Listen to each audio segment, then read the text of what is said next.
청취자 여러분 안녕하십니까? 장원석입니다. 2018년 11월 19일 월요일 YTN 라디오 수도권 투데이 시작합니다. 국내외 곳곳에서 예스 애플리케이션과 인터넷으로 듣고 계신 분들도 반갑습니다. 한 14살 중학생 소년이 인천의 한 건물 옥상에서 같은 학령 4명에게 맞다가 추락해서 숨졌습니다. 이 소년을 숨지게 한 원인을 제공한 중학생들을 엄하게 처벌해야 한다는 목소리가 높습니다. 이런 사건이 발생하면 어김없이 소년법 개정 혹은 폐지에 이목이 쏠리죠. 잠시 뒤 일부 투데이 포커스에서는 최단비 변호사를 연결해서 관련 이야기를 나눠보겠습니다. 2부 수도권 행정탐방에서는 경기도 소식, 그리고 수도권 부동산 소식 코너에서는 서울 아파트 거래량 급감 현상을 짚어보겠습니다. 오늘 서울 아침 최저기온이 4도로 쌀쌀했습니다. 일교차 큰 날씨가 이어집니다. 또한 수도권을 비롯한 전국 곳곳에 미세먼지가 나쁨 수준을 보이겠습니다. 일부 내륙과 산지에는 서리가 내리고 얼음이 오는 곳도 있습니다. 서울 현재 기온 4.6도, 습도는 60%입니다. 오늘 낮 최고 기온은 서울 12도, 대전 13도, 강릉, 광주 14도, 대구 15도, 부산 17도를 기록하겠습니다. YTN 라디오 수도권 투데이 1부 잠시 뒤에 출발합니다.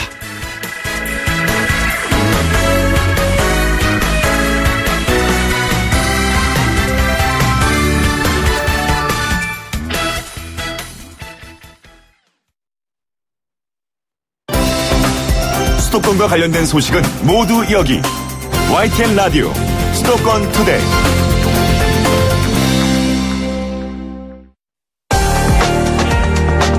투데이 포커스. 지난 13일에 14살짜리 한 중학생 소년이 인천의 한 아파트 옥상에서 같은 학년 학생 4명에게 집단 폭행을 당하다가 추락했습니다.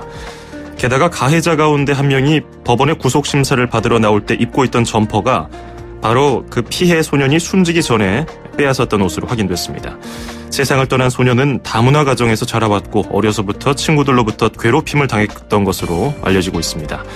가해 중학생 4명을 소년법으로 감경해주지 말고 살인죄를 제대로 적용해서 처벌해야 한다는 주장과 함께 소년법을 전면 개정하거나 폐지해야 한다는 목소리도 다시 높아지고 있습니다. 여러분은 소년법에 대해서 어떻게 생각하십니까? 짧은 문자 50원, 긴 건 100원이 드는 샵 0945, 우물정 0945 혹은 예스 애플리케이션으로 의견 보내주시기 바라겠습니다. 오늘 이 문제에 대해서 최단비 변호사와 이야기 나눠보겠습니다. 변호사님 안녕하세요. 네, 안녕하세요. 예.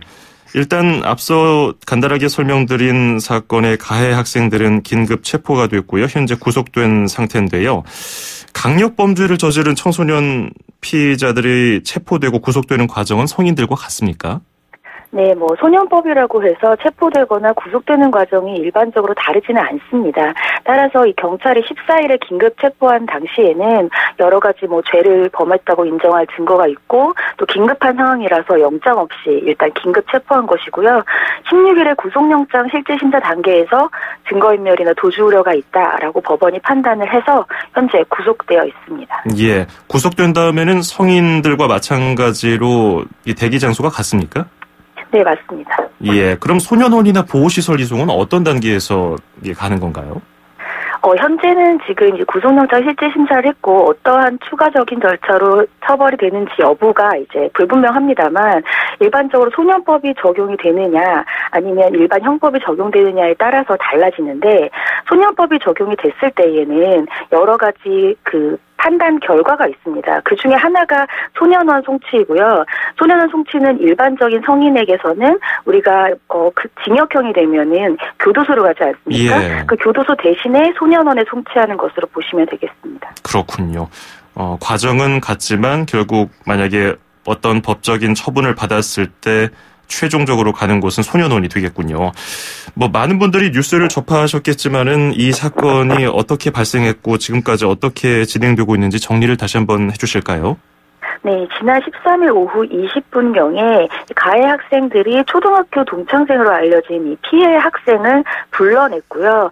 가해 학생이나 피해 학생이 거주지가 아닌 제3의 아파트 옥상으로 끌고 올라갔습니다. 예. 여기에서 한 1시간 정도 굉장히 좀 심각한 폭행을 가했고 결국 1시간여가 지난 6시 40분경에 이 피해 학생이 아파트에서 추락을 했는데요. 이 추락한 피해 학생을 아파트 경비원이 발견해서 119에 신고했지만 이미 숨진 상태였고 이 가해자들은 체포 당시에는 처음에는 이 피해 학생이 자살을 했다는 취지로 진술을 하다가 경찰이 CCTV를 본 이후에 폭행은 인정하고 진술을 바꾼 것으로 알려져 있습니다. 예. 이렇게 그 진술을 바꾸면은 그 피의자 입장에서는 불리하지 않습니까? 더 큰 처벌을 받지 않나요? 피해자가 진술을 바꾼 것 자체만으로 더 큰 처벌을 받지는 않지만 예를 들자면 경찰이 보고 있는 혐의와 피해자들이 주장하고 있는 혐의가 다를 경우에 양측의 진술이 어느 것이 더 진술의 신빙성이 있는가를 봤을 때에 그 진술의 신빙성 측면에서는 진술을 중간에 번복하는 것이 피해자들에게는 불리하게 작용할 수 있습니다. 그렇군요. 일단 경찰은 가해 학생 4명에 대해서 살인죄가 아니고 상해치사죄를 보고 있습니다. 보통 어떤 경우에 상해치사죄를 적용합니까? 이 상해치사라고 하는 것은 그러니까 심각하게 사람을 폭행해서 상해가 있는 경우인데 이 경우에 사람이 결국 이 상해로 사망에 이르게 했을 때예요. 그러니까 상해를 할 의도는 있었다는 거죠. 하지만 그 상해로 사람이 죽을 것까지는 그런 살인의 의도까지는 없었을 경우에 상해치사를 적용을 하고요. 일반적으로 상해를 입는 과정에서 피해자가 이 해당 상해를 피하기 위해서 예를 들자면은 뭐 옥상에서 뛰어내리거나 아니면 차량 안에서 뛰어내리거나 이러한 과정에서 사망에 이르게 된 경우에도 상해치사로 인정을 합니다. 그래서 지금 현재 경찰은 이 피해 학생이 가해 학생들로부터 폭행을 당하는 과정에서 이를 피하려고 뛰어내린 것으로 보고 현재 상해치사 혐의로 적용을 한 것으로 보입니다. 예. 이런 판단을 내린 근거 중에 하나가 국립과학수사연구원에서 부검 1차 구두 소견으로 피해 학생은 추락해서 숨진 것이다 이렇게 판단을 했어요. 그래서 4명의 폭행이 직접 사망 원인이 아니라는 그런 판단인데요. 그런데 지금 수사 결과가 나와봐야 알겠지만은 가해 학생들이 일부러 피해 학생을 밀어뜨린 경우에만 살인 혐의를 적용할 수 있는 거잖아요. 똑같이 결론이 사망에 이르렀다 하더라도 의도가 입증돼야 뭐 살인죄가 적용된다 이런 얘기가 있던데요. 이 부분에 대해서 좀 더 설명 부탁드리겠습니다. 맞습니다. 이 형법에서는 내가 이 사람을 어떠한 의도로 이런 범죄를 했는지 즉 고의가 굉장히 중요해요. 그러니까 살인의 고의를 가지고 있었어야 살인의 범죄가 적용이 되는 것이고 살인의 고의는 없었는데 상해를 하다가 사망에 이르르면 상해치사가 적용이 되는 것이죠. 그래서 예를 들자면 일부러 밀어서 추락을 시켰다는 것은 해당 사람을 밀었을 때 이미 옥상에서 밀면 사람이 사망할 것을 예견할 수 있지 않습니까? 그래서 살인의 고의를 부여를 하는 것이에요. 근데 지금 문제는 해당 부검만 했을 때에는 이것이 가해 학생들이 밀어서 떨어뜨렸는지 아니면 본인이 이 상해를 피하려고 하다가 떨어졌는지는 볼 수가 없어요. 왜냐하면 사망의 직접적인 원인이 추락에 의한 것이라는 게 밝혀지지 않았기 때문이죠. 그래서 밀었는지 여부를 봐야 되는데 그것은 옥상에 뭐 CCTV가 있다거나 아니면 목격자가 있어야 되는데 해당 지금 그 장소에는 CCTV는 아직 발견되었다는 언급은 없고요. 그리고 목격자라고 하는 것은 공동 가해 학생들밖에 없단 말이죠. 그렇기 때문에 이것을 입증하기가 굉장히 어려워요. 거기에다가 입증을 한다 하더라도 밀었을 당시의 상황이 정말 살인을 하려고 밀었는지 아니면 둘 사이에 뭐 상해를 피하려고 서로 몸싸움을 하다가 우연히 밀어 떨어뜨렸는지 여부를 분명히 가해 학생들은 다툴 거란 말이죠. 즉 인과관계를 다퉈야 되기 때문에 이런 부분들이 굉장히 어렵습니다. 그러니까 좀 복잡하긴 하지만은 가해 학생들의 폭행이 두려워서 피해 학생이 이를 피하려다가 실수로 추락했다 하더라도 어쨌든 살인죄를 적용하기에는 그 의도를 해석해야 하기 때문에 쉽지가 않겠네요. 맞습니다. 말씀하신 것처럼 사고 장면이 담긴 주변 CCTV도 없고 직접적인 목격자도 없기 때문에 피해자 부검 그리고 가해 학생 4명의 진술이 주요한 수사 증거가 될 텐데요. 근데 이런 경우 참 입증하기가 어려워 보이는데 그 피해자 입장에서는 굉장히 좀 억울할 수도 있겠어요. 이런 부분에 대해서 정확하게 좀 결론을 내야 될 텐데 이렇게 증거가 없는 경우에는 수사가 보통 어떻게 진행이 됩니까? 그냥 이게 전부잖아요. 염두에 둘 수 있는 방법은 지금 현재 가해 학생들이 여러 명이지 않습니까? 예. 그러면 그것이 사실이 아니라 예를 들면 본인들이 어떠한 입을 맞춘다거나 본인들의 유리한 사실을 진술하려고 하면 이 여러 명의 진술이 엇갈릴 수밖에 없어요. 그렇기 예. 때문에 보통은 분리로 이제 진술을 받고 현장 검증을 할 당시에 같이 가더라도 시간차를 두고 그 해당 현장에서 별도로 현장 검증을 진행한다면 아하. 이 여러 명의 진술이 엇갈릴 수 있는 부분들이 생길 수 있거든요. 예. 그럼 그 부분들을 예를 들자면 대지신문을 한다든지 조사를 좀 더 집중적으로 한다라고 하면 자백을 유도할 수도 있겠고 자백이 유도가 되지 않는다고 하더라도 피해자의 진술에 법원이 신빙성을 덜 부여할 수 있는 방법도 있습니다. 그렇군요. 앞서서 처음에는 피해 학생이 스스로 목숨을 끊었다고 이 가해자들이 진술을 했다가 폭행을 한 것은 인정한 그런 부분도 어쨌든 좀 참작이 되겠군요.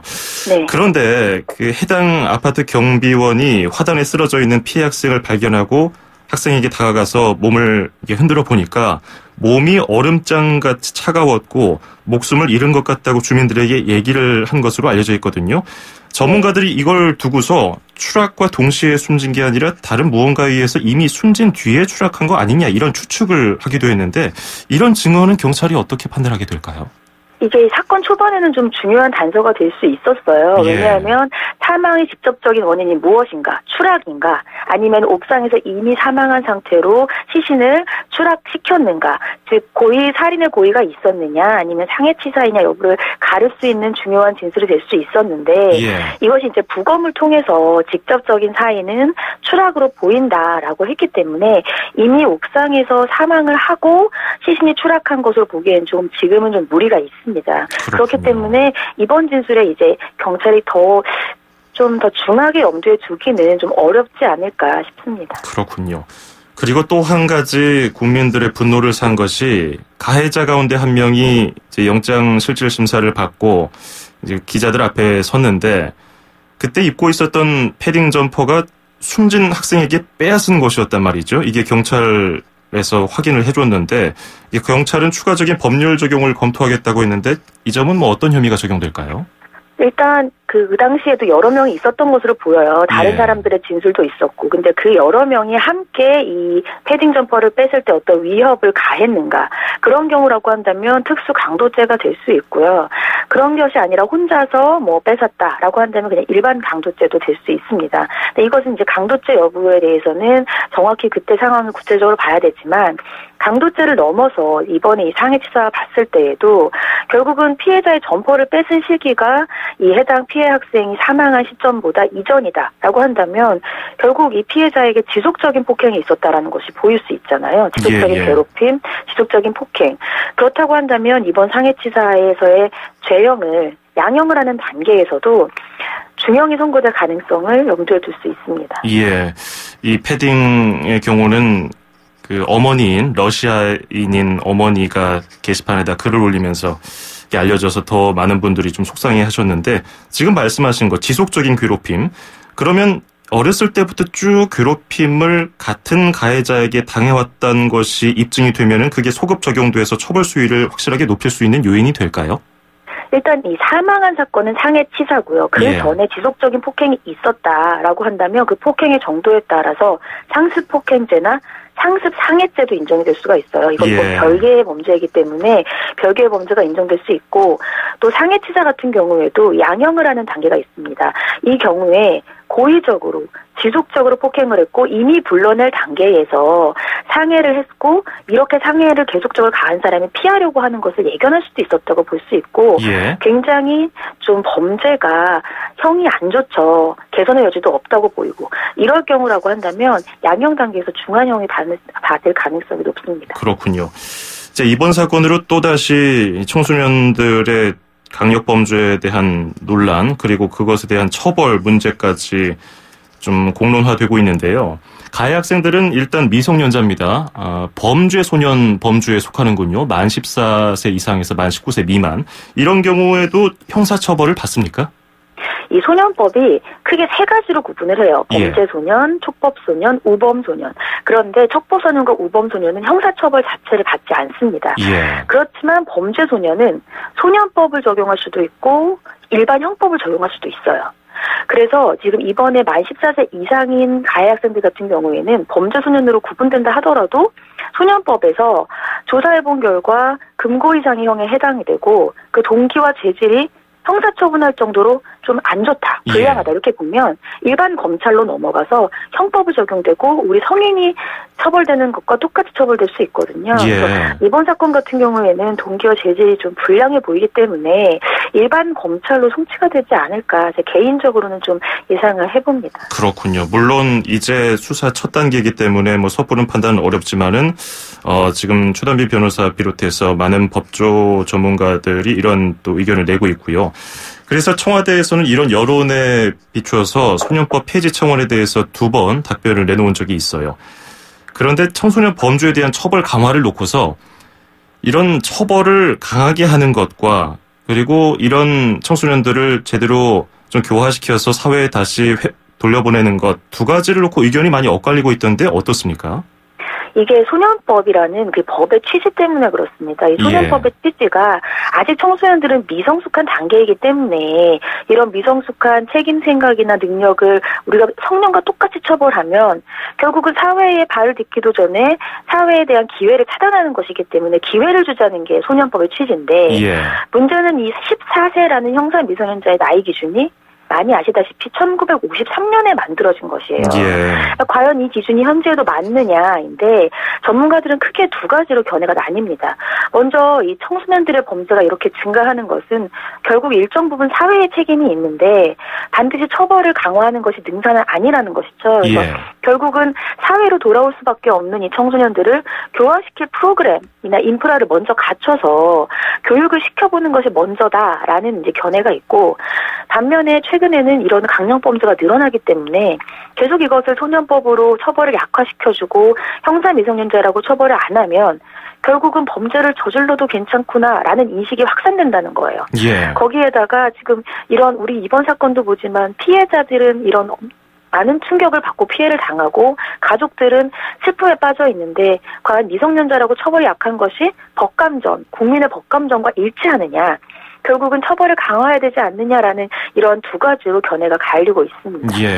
지금 청취자분들도 의견 보내주고 계시는데요. 끝자리 4522번님, 강력한 살인죄로 처벌을 요구합니다. 6965번님, 대한민국에서는 소년법이 전혀 바뀌지 않을 거라 생각합니다. 5151번님, 요즘에 청소년들의 정신연령이 높아서 소년법을 폐지해도 큰 무리가 아니라는 생각이 듭니다.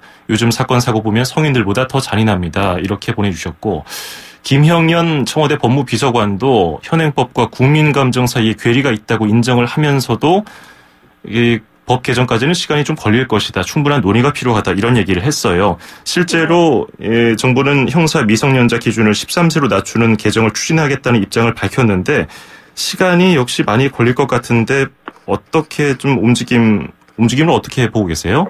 일단 이 행정부뿐만이 아니라 이건 입법부에서 논의를 해야 되는 부분이잖아요.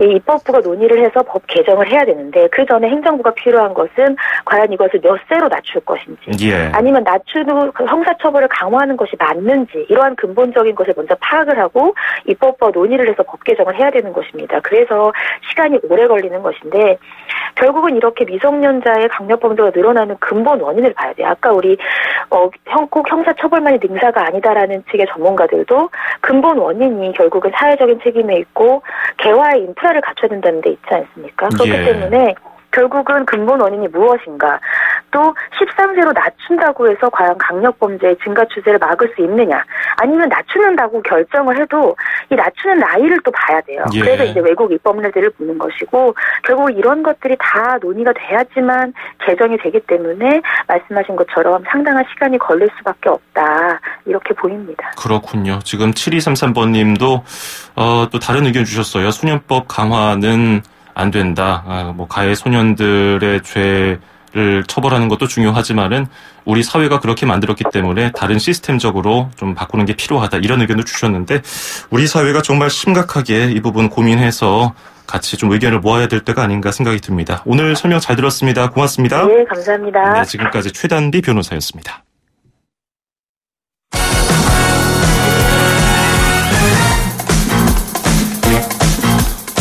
수도권 뉴스 브리핑입니다. 경기도 사립유치원의 처음 학교로 참여율이 47%로 집계됐다고 밝혔습니다. 이재정 교육감이 참여하지 않는 사립유치원에 학급 운영비와 원장 기본급 보조를 주지 않겠다는 방침을 밝히기 전 19%보다 늘었지만 전국 평균 참여율인 56%를 밑도는 수치입니다. 경기도 교육청은 예고한 대로 미참여 사립유치원의 재정 지원을 중단하고 시정 명령을 통지할 예정입니다.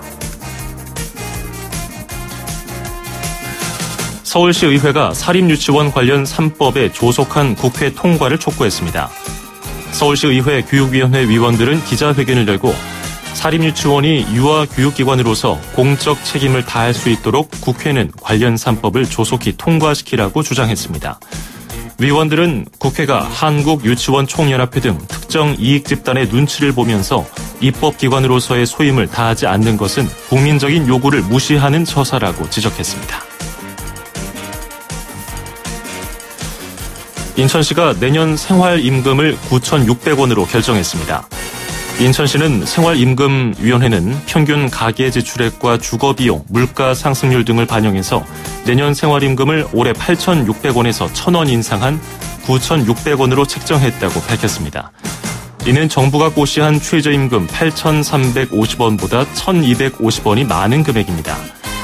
생활임금은 근로자가 가족을 부양하고 교육, 문화 등 각 분야에서 인간다운 삶을 유지할 수 있도록 최저임금 이상으로 지급하는 임금인데 인천광역시는 지난 2015년 11월 생활임금제를 도입했습니다. 인천시는 생활임금 적용 대상을 시 본청뿐 아니라 산하, 공사, 공단과 출자, 출연기관까지 확대할 예정으로 대상자는 1,270명에 이르게 됩니다. 경기도가 사회적 기업들을 체계적으로 지원하기 위해서 오는 2021년까지 가칭 경기 사회적 경제 혁신센터를 조성하기로 했습니다. 혁신센터는 사회적 경제 기업의 창업 아이템 발굴부터 창업 초기 보육과 컨설팅은 물론 마케팅까지 종합적으로 지원합니다. 경기도에는 사회적 기업과 마을 기업, 협동조합 등 3천여 개의 사회적 경제 기업이 운영되고 있습니다. 서울시가 이태원과 명동, 남대문 등 이른바 6대 관광특군의 관광객의 소비 패턴을 빅데이터로 분석해서 소상공인 상권 활성화에 활용한다고 밝혔습니다. 이를 위해서 서울신용보증재단과 서울관광재단은 업무협약을 맺고 연구 협력 체계를 구축합니다. 서울신용보증재단은 서울시 우리마을 가게 상권 분석 서비스가 보유한 내외국인 유동인구와 신용카드 기반 추정 매출액 등 관광특구 현황 분석에 필요한 빅데이터를 제공하고 서울관광재단은 이를 활용해서 관광객 방문이 많은 6대 관광특구에 대한 관광 효과를 연구합니다.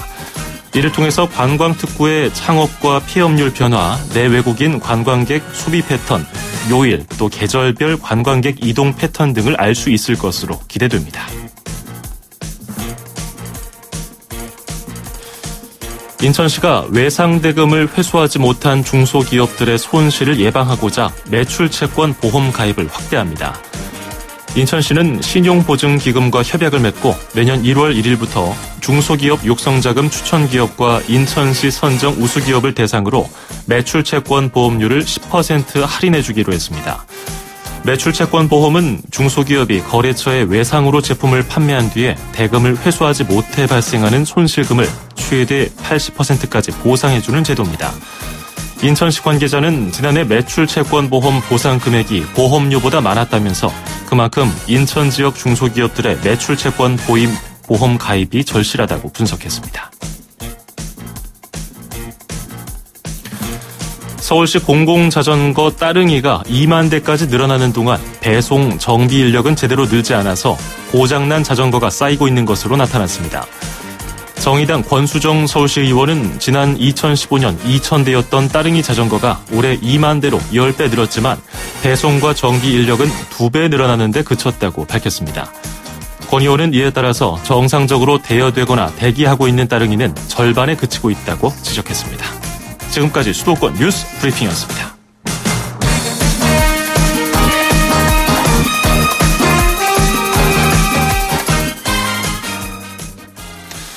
네, 수도권 투데이 1부 여기서 마치고요. 잠시 뒤 2부에서 뵙겠습니다.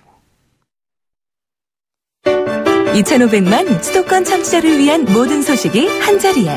YTN 뉴스 FM 수도권 투데이. FM 94.5MHz YTN 라디오 수도권 투데이 듣고 계시고요. 저는 아나운서 장원석입니다. 2부에서는 수도권 행정탐방 코너에서 경기도 소식 전해드리고요. 수도권 부동산 소식 코너에서는 서울 아파트 거래량 급감 현상을 짚어보겠습니다. 3분 뒤에 2부 이어갑니다. 음악과 수도권 뉴스가 한방에. 수도권 전문 방송 수도권 투데이.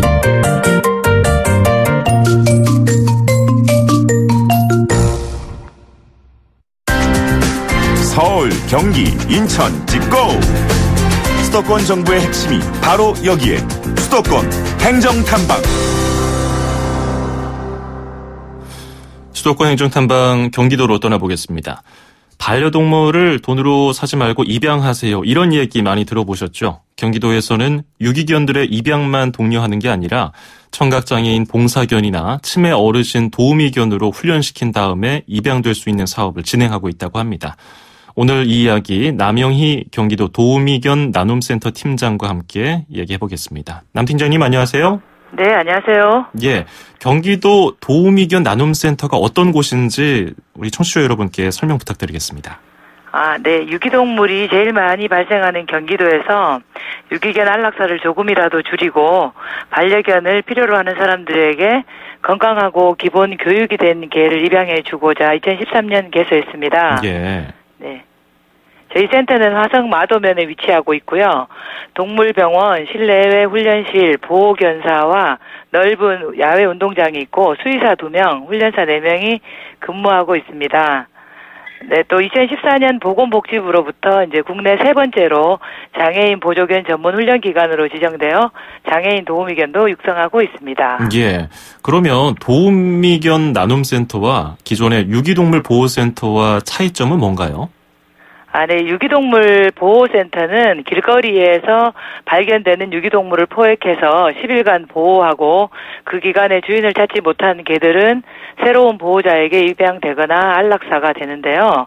도우미견 나눔센터는 유기동물 보호센터에서 10일간 보호기간이 끝난 유기견 중에서 도우미견 자질을 갖춘 개나 성품이 좋은 개를 선발해서 건강관리, 기본 복종, 심화훈련을 마친 후에 반려견, 장애인 도우미견, 동물 매개 활동견으로 입양될 때까지 보호하는 곳입니다. 예, 건강관리하고 훈련까지 마치기 때문에 그 과정이 더 궁금한데요. 그러면 유기견이 반려견으로 입양될 때까지 그 과정은 어떻게 됩니까? 네, 저희 이제 센터에 선발되어 온 유기견은 일주일간 격리실에서 보호 관찰하면서 건강 검진을 하고요. 질병이 있을 경우에는 바로 치료를 하게 됩니다. 그 기간에 또 예방 백신도 하고 중성화 수술, 내장형 마이크로칩으로 동물 등록까지 하고요. 예. 이제 성격과 배변 훈련 상태를 체크하여 이제 훈련을 시작하게 됩니다. 그래서 앉아, 엎드려, 기다려, 이름 부르면 오기 등등 이제 기본 복종 훈련 받은 반려견은 3주 정도가 지나면 입양 가게 되고요.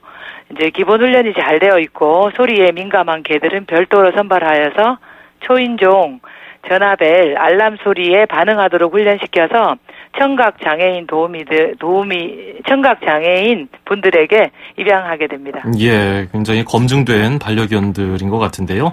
그러면 현재 보호하고 있는 유기견은 한 몇 마리나 되고요. 입양 신청 어떻게 하는지도 알려주시면 좋을 것 같아요. 네, 지금 현재 센터에는 3개월부터 한 6살 이내에 가정에서 키우기 좋은 푸들이나 말티즈 같은 소형견 위주로 지금 73마리가 있습니다. 예. 예, 또 입양 신청은 그동안은 이제 도우미견 나눔센터를 직접 방문하거나 인터넷 포털 도우미견 나눔센터 카페를 통해 신청할 수 있었는데요. 이번 11월부터는 유기견 입양 활성화를 위해서 수원 광교 호수공원, 금곡동 매화공원 반려동물 놀이터에서 매주 목요일 현지 입양 캠페인을 진행하고 있습니다. 입양을 원하시는 분들은 가까운 곳으로 오셔서 입양 상담 받으시면 좋을 것 같습니다. 예. 그러면 지금까지 도우미견 나눔센터에서 입양시킨 반려견은 한 몇 마리나 되는지도 궁금하네요. 예, 센터가 이제 2013년 개소한 이래로 900여 마리가 이제 입양되었는데요. 예. 그중 청각 장애인 도우미견 4마리, 지체 장애인 도우미견 1마리, 동물 매개 활동견 12마리가 입양되었습니다. 그 이후에 관리도 합니까? 네, 저희는 이제 6개월간에 걸쳐서 한 3회에 이제 전화를 하거나 뭐 문자 상담을 하는데요. 입양간 개의 안부도 물어보고 문제점에 대해서 상담해주고 있습니다. 그리고 또 입양 후에 6개월이 지났다 하더라도 질병 문제나 훈련 문제에 대해서는 이제 담당 수의사와 훈련사들이 계속 상담해주고 있기 때문에 예. 입양하신 분들 만족도가 상당히 높습니다. 예, 지금 고민하는 분들 많으실 것 같아요. 지금 청취자분들께 반려동물 문화가 성숙될 수 있도록 한마디 당부 말씀하신다면요. 예, 반려동물을 키우고 있는 사람이라면은 유기동물이 더 이상 발생되지 않도록 책임감을 가지고 동물 등록을 꼭 하여 주시고요. 동물을 싫어하는 사람과도 갈등이 생기지 않도록 목줄 착용이나 배변 치우기 등 펫 에티켓을 잘 지켜주셨으면 합니다. 이제 아울러 반려동물을 구입하기보다는 입양을 먼저 생각한다면은 한 단계 성숙한 반려동물 문화가 정착될 수 있을 거라고 생각합니다. 예, 오늘 말씀 여기까지 듣겠습니다. 잘 들었습니다. 고맙습니다. 감사합니다. 네, 지금까지 남영희 경기도 도우미기원 나눔센터 팀장이었습니다.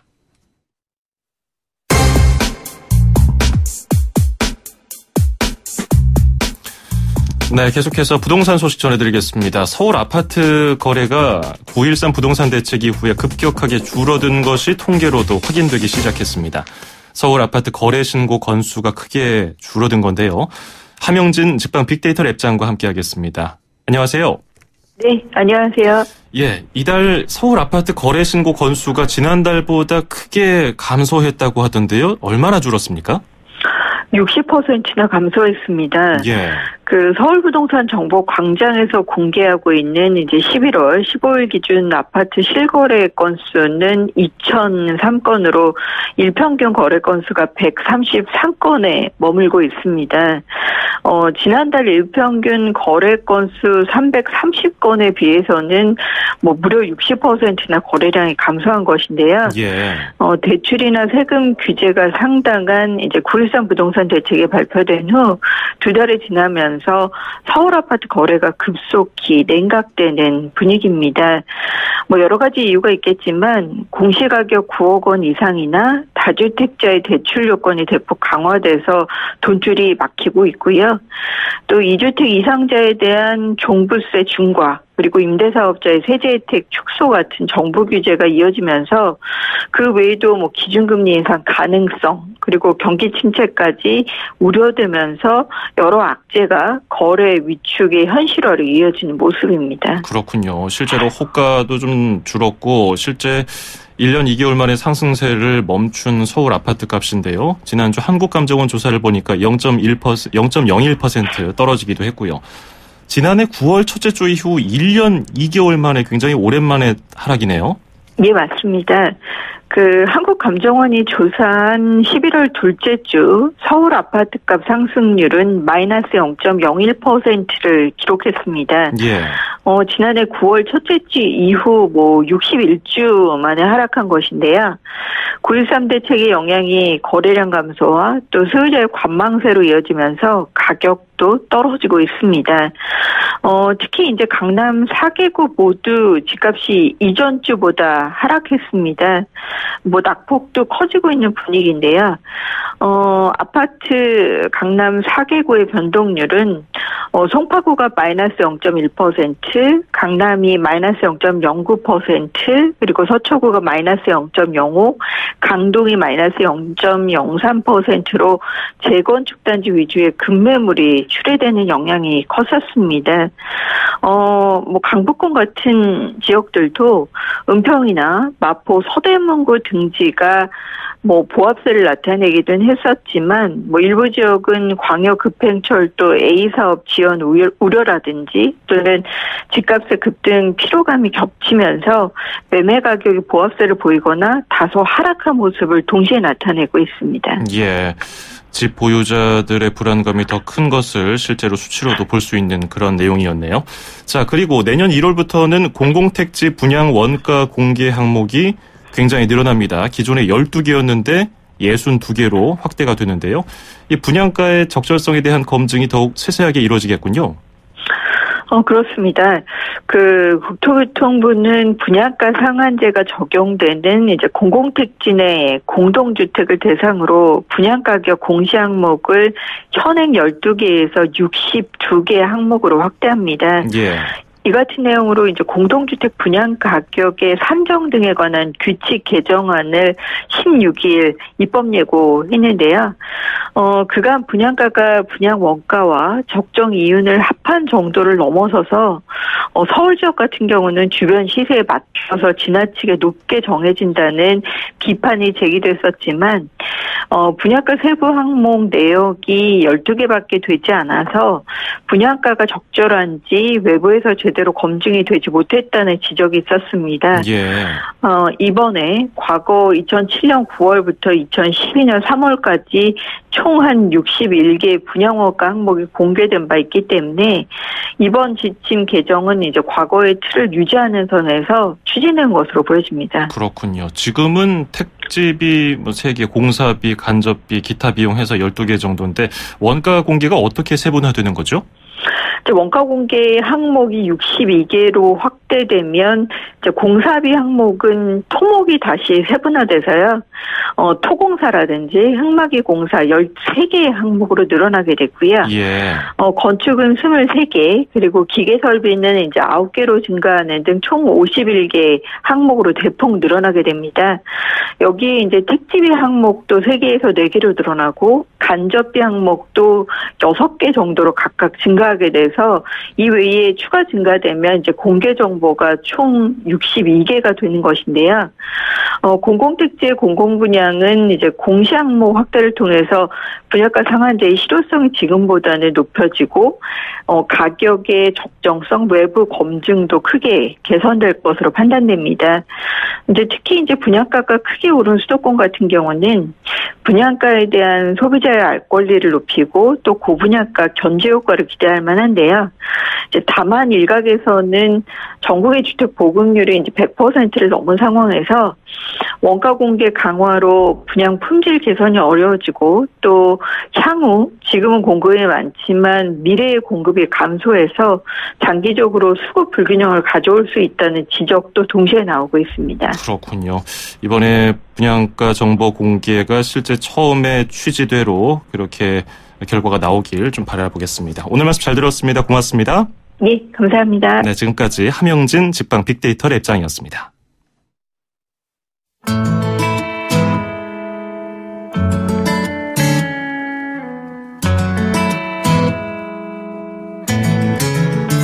I don't want another pretty face. I don't want just anyone to hold. 11월 19일 월요일 YTN 라디오 수도권 투데이 마치겠습니다. 끝으로 들으실 노래는 제시 맥카트니가 부르는 뷰티풀 소울입니다. 저는 내일 아침 9시 10분에 찾아뵙겠습니다. 즐거운 하루 보내십시오. 장원석이었습니다. 고맙습니다.